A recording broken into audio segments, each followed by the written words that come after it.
దానికి ఈరోజు సాయంత్రం వెళ్దాం రా. చెప్పండి సార్. ఏంది అమ్మాయి గారిని టెంపుల్ దగ్గర డ్రాప్ చేయాలా? ఓకే సార్, 1000 రూపాయలు ఫోన్పే చేయండి, నేను వెళ్ళి పికప్ చేసుకుంటా. Okay sir. పర్వాలేదు మామ, అప్పుడే బాడికి వచ్చేసింది. సరే నువ్వు వెళ్ళేసిరా. రే ఎవర్రా వెళ్ళేది? ఆ ఏరియాలో మొత్తం ట్రాఫిక్ ఉంటుంది. ఇప్పుడు ఎలా మేనేజ్ చేస్తానో చూడు. చెప్పు బాబు. ఎక్కడున్నావునా? ఇక్కడే ఆటో స్టాండ్లో ఉండా బాబు. నేను ఒక లొకేషన్ పెడతా, అక్కడ ఒక అమ్మాయి ఉంటుంది. పికప్ చేసుకుని వాళ్ళు చెప్పిన అడ్రస్కి డ్రాప్ చేసేయండి.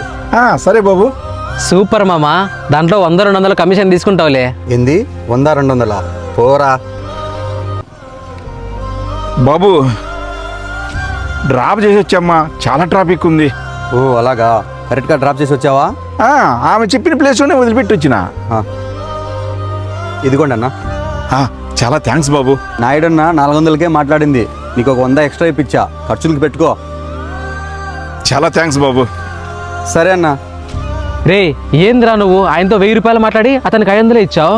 100-200 తీసుకుంటావు అనుకుంటే ఒకేసారి అంత తీసుకున్నావు. రే మనం క్యాబ్ డ్రైవర్స్, ఆడు ఆటో డ్రైవర్, వాడికి మనకి తేడా ఉంది కదా. అందుకే ఒక 100 రూపాయలు ఎక్స్ట్రా ఇచ్చానో లేదో, ఎంత సంతోషంగా వెళ్తున్నాడు చూడు. నువ్వేమైనా చెప్పురా, ఆయన నువ్వు చేసింది చాలా పెద్ద తప్పు. ఇవన్నీ నీకు ఇప్పుడే అర్థం కాదు. పోరా. రొద్దు నుంచి ఇదే నా మొదటి బేరం.